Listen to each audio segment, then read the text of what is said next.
All right, YouTube, I am back with an update. I'm trying to get that light glare out of there. I need a mount. Need a mount on my dash for these. Anyway, I got out of the shop, Kansas City MHC, probably the best MHC I've ever been to. Night crew there was super helpful, real nice. It turns out there was a recall on this quick release coolant line. So they did the one that was busted and the one next to it, so the incoming and the outgoing.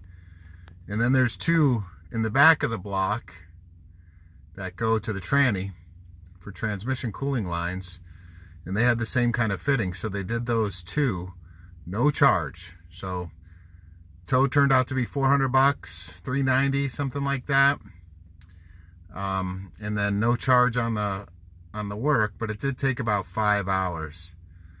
So I'm here at my pickup, and I was an hour and a half late, just under an hour and a half late. There's absolutely nothing going on here. There's like one guy in receiving, one guy in the warehouse. I saw a yard dog moving around. They told me to park out on the street and that they'd get to me as soon as possible. So hopefully I'm not going to be punished too bad for being late. But you know how it is. 15 minutes late, they may make you sit. They make you sit for 6 hours, because the tension is off the table when you show up late.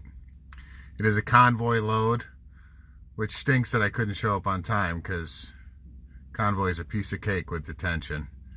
And these guys look like they're in no rush whatsoever. Like I say, there's only the receiver and one guy that I can see moving around in the warehouse. There's about 6 open docks. I would have wished they would have just put me in a dock, because parked out here in the street in the middle of the night in Kansas City, Kansas, and no parking signs on both sides of the street. But whatever, there's nothing going on. Hopefully no riffraff show up. But yeah, well, we'll see how it goes. One of the things I wanted to touch on in the previous video was I'm trying to get home for Thanksgiving, so I had booked this load leaving today, which is Sunday, the 25th, whatever the Sunday closest to the 25th is, heading to Loveland, Colorado, which put me close to the house. And then I was hoping maybe I could pick up a beer load going up the mountain. This drops on Tuesday. But there is one monster storm moving in right now. It's hitting in the mountains in Colorado right now. It's probably starting to hit in Denver. And I'm probably going to cross it on the way through Kansas. So the timeline was pretty crimped already, so this will probably put me behind on the drop too. And it's 260 miles or so from Loveland to the house, and if I have to deadhead that, I'll do it. Wouldn't be the first time, but just hopefully it's not going to be too super dangerous. You know, my rig is outfitted for it, but I don't care. You know, don't drive in that stuff if you don't have to. Well, that's my update for right now. Other than screwing up my timing,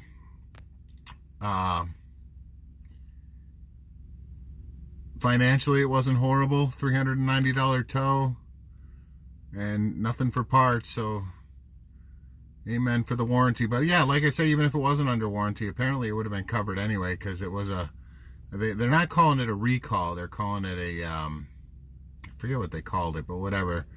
If they bust, they fix them. So that's something. That's good. And there are these little plastic quick release screws go on 3/4 inch coolant lines. There's 2 on the